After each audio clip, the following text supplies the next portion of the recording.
Magnetic thermal keyboards have now entered this era of material matching. Improvised twin stars with dual MCUs. So this one comes from Xenos Y65 goes all out with a Trident solution. It directly installed 3 MCUs. Following this line of thought, finally, you can't just put a CPU directly on the keyboard for the last 4 weeks. After long-term use, let me share my experience using this keyboard. As for packaging, it's a bit rough compared to other premium products in the same price range. After opening the Skycover gift box, you'll find accessories and a keyboard. They didn't even provide a dust cover, which is a bit careless about the accessories. An official thread.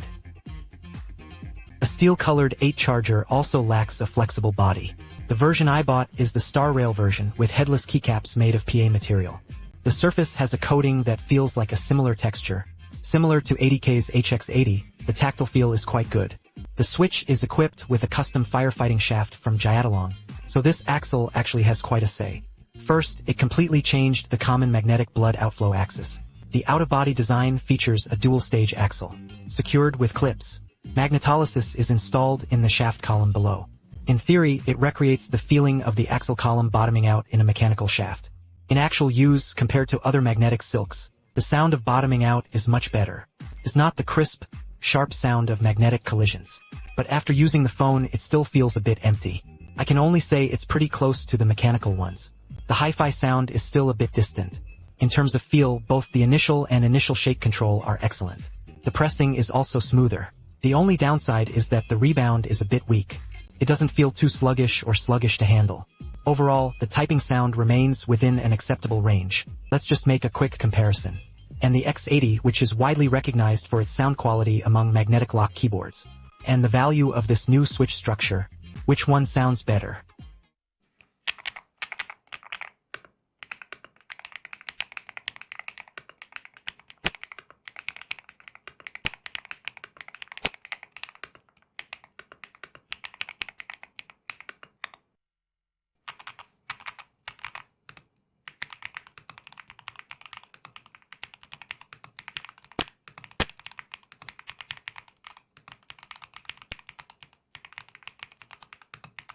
In appearance, it is a single front tooth with a 65 alignment.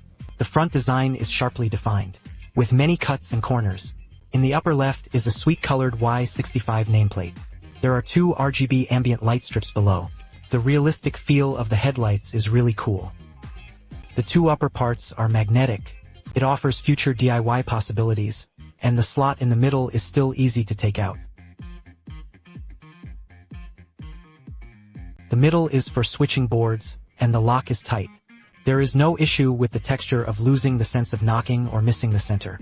On the back, there's a name tag in the center, and the non-slip foot patches are cleverly integrated. On this back panel, here is a switch to adjust the feel of the top panel. Reduced the material. It somewhat ruins the overall sense of luxury. As for the surface filling, FR4's neural positioning version with new cotton. Hydraulic PT raw oil and electrical EPDM bottom surface. Compared to the common 5-layer Tiantong, it lacks 1 shaft seat padding, and the bottom isn't made of porn material. Perhaps it's because of this adjustable structure. Some space is reserved for the bottom, nothing else. This is also a fairly standard sound package configuration. What's interesting is the adjustable feel design found in the Night Demon Extreme. Control it by using the scraping blocks at the bottom. If you want a soft touch here, once you go down you can sink the water. Raise your strong words. Once these 2 parts hold each other up, they become stronger. This is completely related to the kind of Night Demon Extreme that can't be called not to be speak at. All I can say is it's exactly the same. The keyboard structure is also yellow. Gasket structure and the second week are commonly used for this expensive glue. The sleeve and Gue Jiaoli's gasket are different. But isn't this still the same structure as the Night Demon? Then adjust it to a soft, bouncy feel. The interior of this keyboard can be described as very soft. On the scorching hot keyboard, it's even a bit softer than the Hex 80, but it still feels like a full-frame offline manual switch and mechanical switch. The soft, bouncy feel of a single day with the foot open is noticeably different. Moving on to the driver, a web version is currently available. Taking the web version as an example, first in daily office mode, many things are unusable. Here, you need to use an external plate load switch. Switch modes. Click the driver. I couldn't find a switch keyboard. This part is about the color of the place. Only the pink one looks like this. The stability settings page supports all selection. The mouse drag, which is quite important for the inverted display, is also important. It offers a great experience. You can drag and input settings without any issues. Dual auxiliary 4-wheel drive can be set. This switch can be understood as the extreme mode of other keyboards. After opening, you can set RT 0.001 to turn off. It can only be set to 0.005 high, with the limit set below. This is actually quite good. Before the English name, I've briefly highlighted the effects of this feature. Even beginners can understand it all at once. The lighting setup here feels a bit conflicted. Axis lighting settings can be adjusted here to adjust dynamic lighting effects, but if you want to set solid or DIY colors, you have to switch to the switch light customization section. If you set the driver point at the top, it won't help. You have to tap this color or drag the brightness. That's why it's used on keyboards. The reverse is also true. This is the keyboard. Below is an RGB style lighting setup similar to a car headlight. How should we say this name? You have to get some direct attention to see what effect it will have. The calibration page is also fine. There is clear calibration feedback. Other than that, there's nothing much else, just adjustment of the overall drive function. Actually, there's nothing major wrong with it. It was simply crude. The road to updating and maintaining is quite long. In terms of performance, it's like the Trident's 8K polling rate of 80K. The scan rate has a theoretical delay of 0.15 milliseconds. The RT accuracy of 0.001 remains the top standard for current flagship secondary axis keyboards. That is, cutting off contact.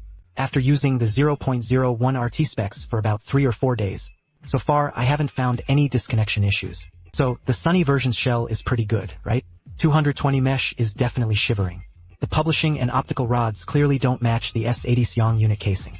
Feels a bit unfair for the price. Give it to the Switch. Actually, it's quite interesting. Attempts at new structures.